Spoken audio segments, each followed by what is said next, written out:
The Holocene has ended.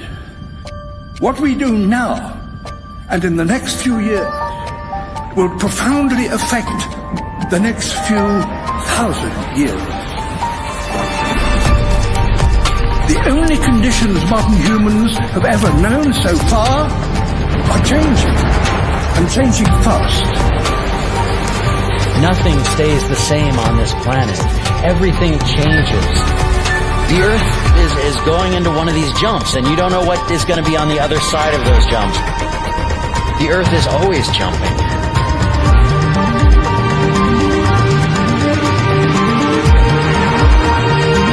Things move on this planet. Things are not still.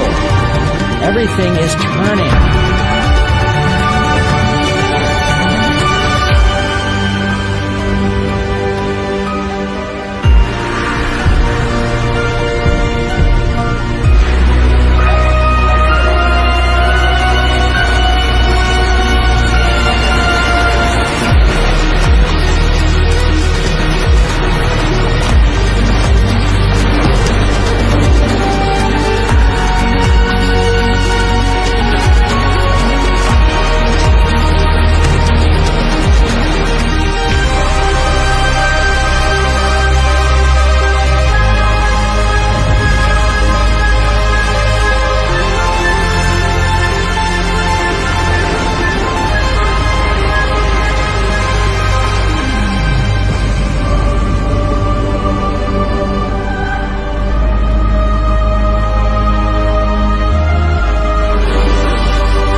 As it begins to run out of fuel, the sun won't simply fade away to nothing. Its core will collapse, and the extra heat this generates will cause its outer layers to expand.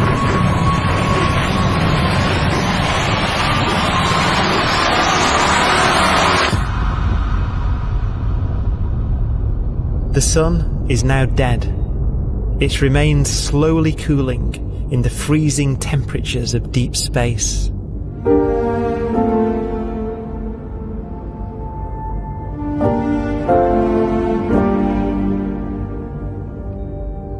The fate of the sun is the same as for all stars. One day they must all eventually die, and the cosmos will be plunged into eternal night. All stars eventually will run out of fuel. The temperature of the universe drops. The stars, one by one, in the night sky, will turn off. And there'll be no more new stars created.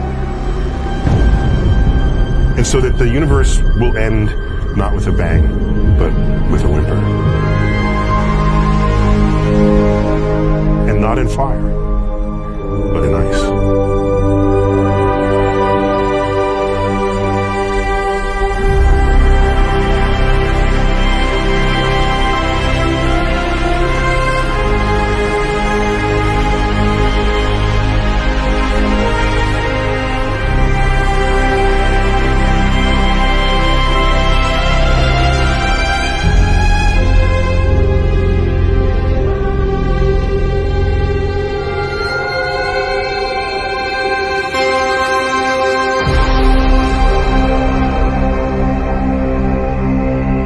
With no fuel left to burn, a white dwarf's faint glow comes from the last residual heat from its extinguished furnace.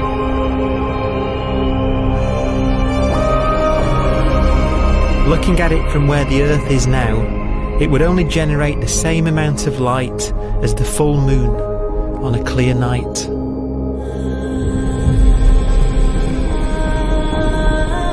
The faint glow of white dwarfs will provide the only illumination in a dark and empty void littered with dead stars and black holes.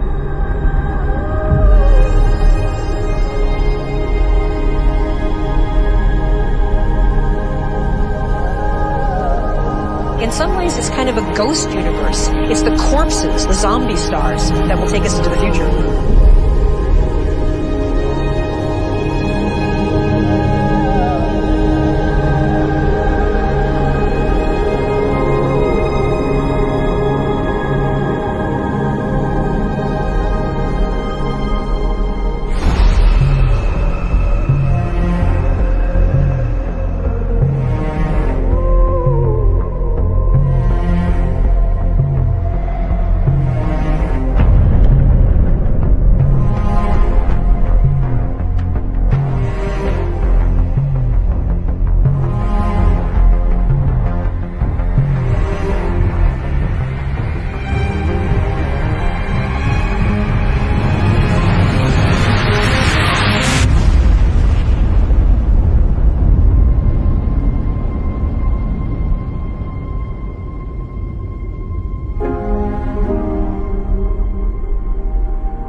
A black dwarf will be the final fate of those last stars.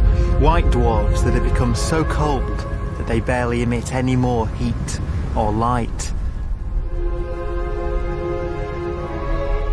Black dwarfs are dark, dense, decaying balls of degenerate matter. Little more than the ashes of stars. Their constituent atoms are so severely crushed that black dwarfs are 1,000,000 times denser than our Sun.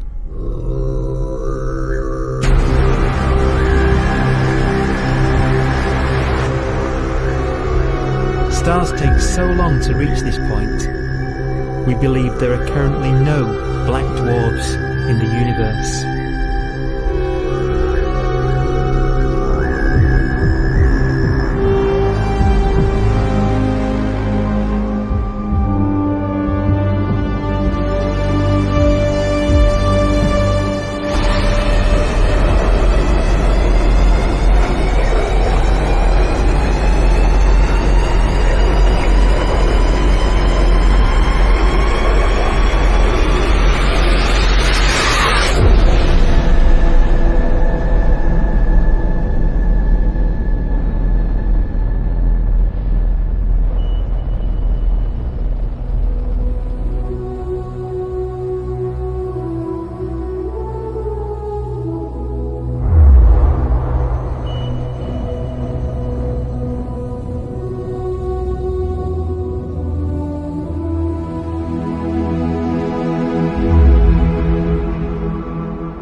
We have a pace of life that's based on really the energy available to us now.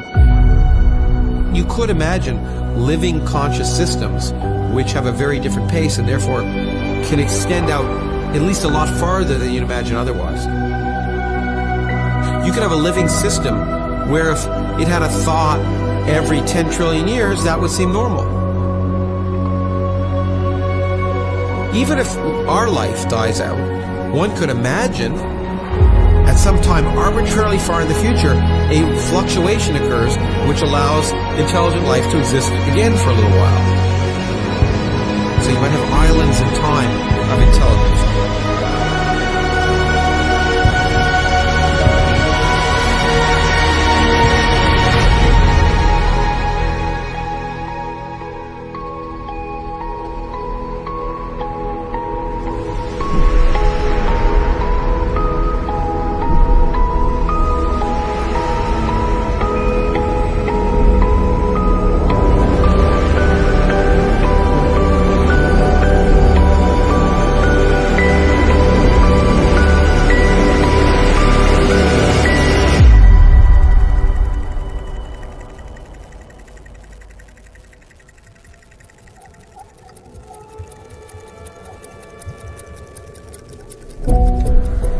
Proton, one of the fundamental building blocks of atomic matter, what makes us up, can just spontaneously fall apart.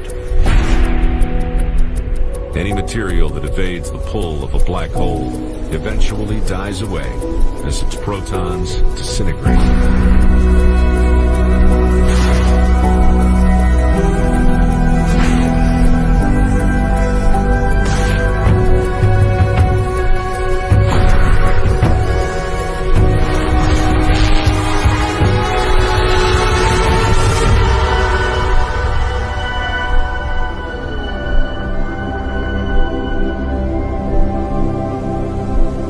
The matter inside black dwarfs, the last matter in the universe, will eventually evaporate away and be carried off into the void as radiation, leaving absolutely nothing behind.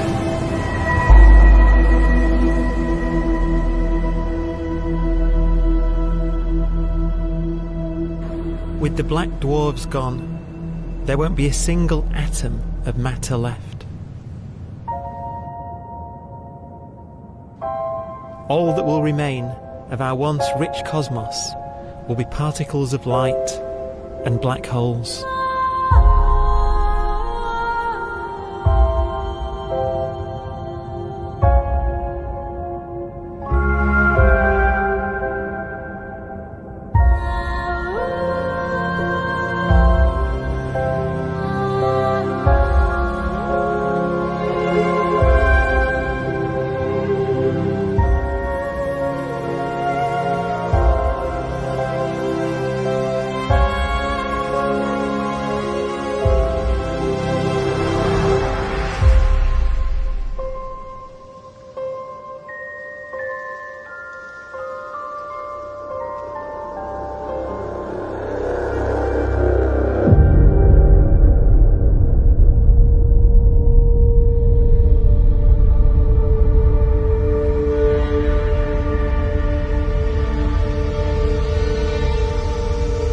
The arrow of time creates a bright window in the universe's adolescence, during which life is possible. But it's a window that doesn't stay open for long. As a fraction of the lifespan of the universe, as measured from its beginning to the evaporation of the last black hole, life, as we know it, is only possible for 1,000th of a billion billionth of a percent.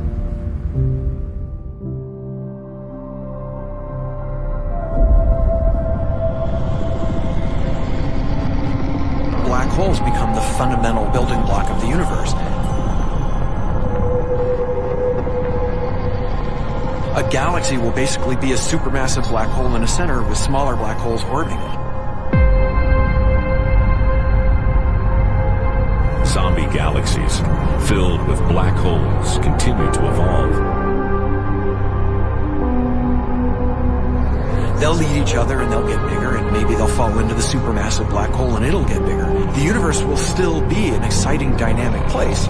It's just that the timescales you're talking about are now trillions of years instead of thousands or millions of years.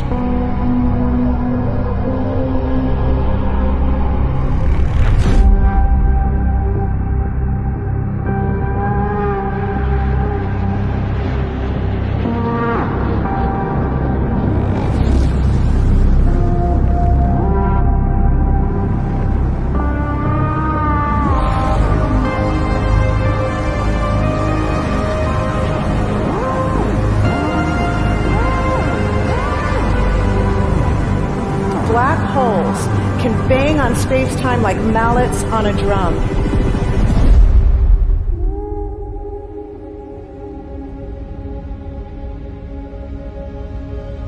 And they have a very characteristic song.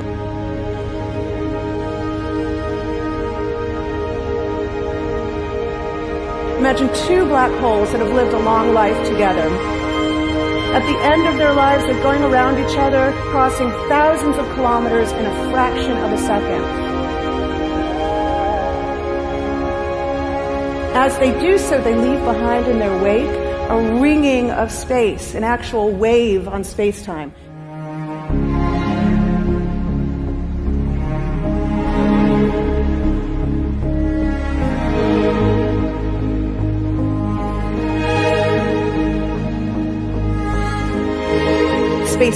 squeezes and stretches as it emanates out from these black holes banging on the universe.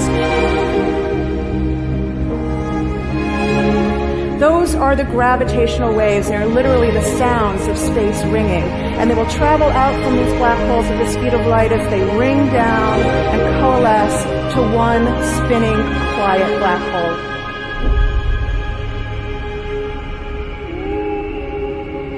If you were standing near enough, your ear would resonate with the squeezing and stretching of space. You would literally hear the sound.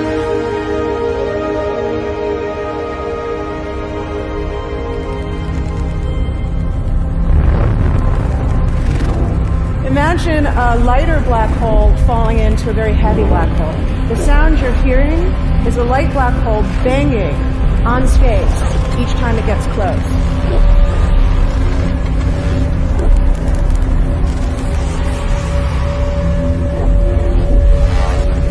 As it falls in, it gets faster and it gets louder.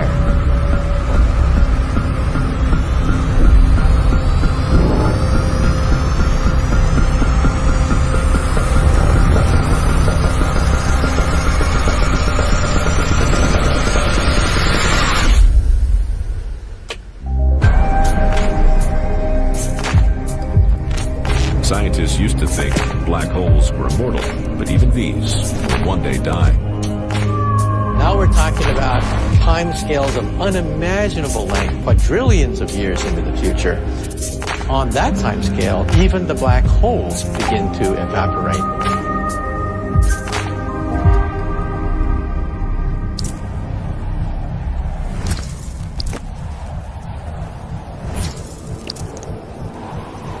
According to quantum mechanics, space is filled with virtual particles, antiparticles, that are constantly materializing in pairs, separating, coming together again, and annihilating each other.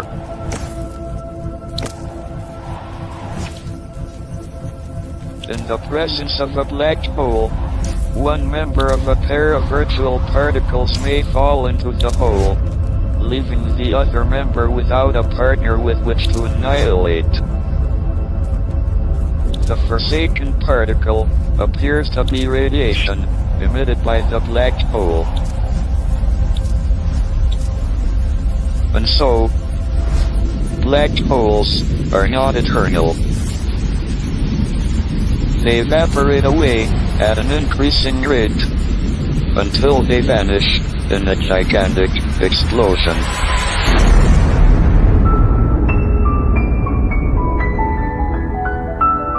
Quantum mechanics has allowed particles and radiation to escape from the ultimate prison, a black hole.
Philosophers and poets have asked the question, will the world end in fire or ice?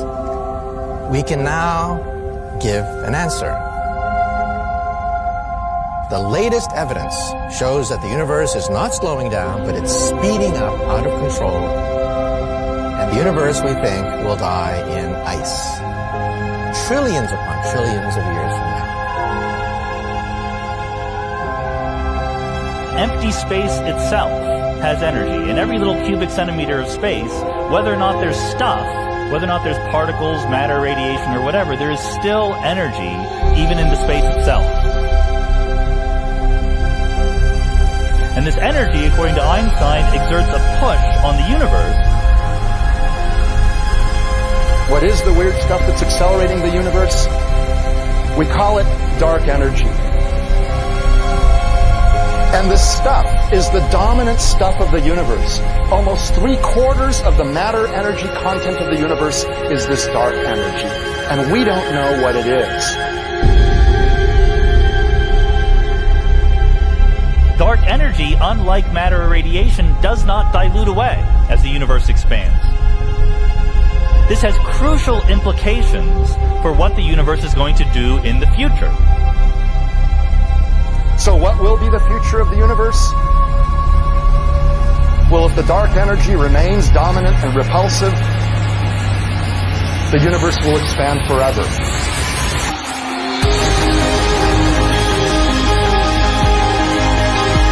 Faster and faster and faster with time.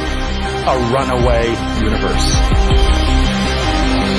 70% of the energy of the universe resides in empty space, and we don't understand why. But we do know what will happen. If that energy continues to be there, the universe will become cold and dark and empty. That's the future as it might be. We don't know because we don't yet understand the nature of dark energy. Until we do, we won't know the future. We won't even understand our own origins. And that's why we want to know and study this subject.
Forecast does seem to be for an ever colder, ever emptier universe.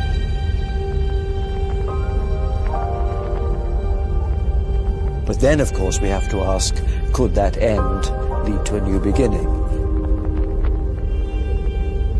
And there are ideas whereby what actually is the end of our universe could in some sense be linked to the beginning of a new one.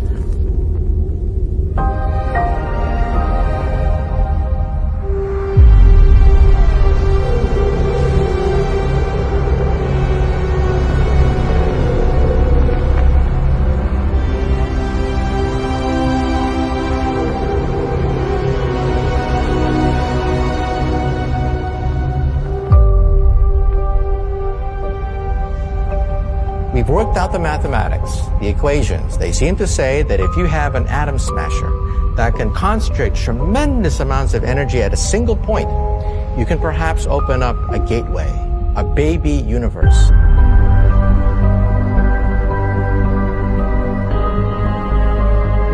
Facing the death of everything there is, this perhaps is their only possibility of escape. And this also raises a very intriguing possibility, sheer speculation of course, that perhaps any universe that has intelligent life in it will create baby universes, will create lifeboats, and proliferate child universes. So an evolution may take among universes in the multiverse. Survival of the fittest may take place. So those universes which do not have intelligent life are infertile. They have no children. But those universes that have mild temperatures, stars like us, would create civilizations that could open up child universes, and they would then proliferate.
After an unimaginable length of time, even the black holes will have evaporated and the universe will be nothing but a sea of photons gradually tending towards the same temperature as the expansion of the universe cools them towards absolute zero.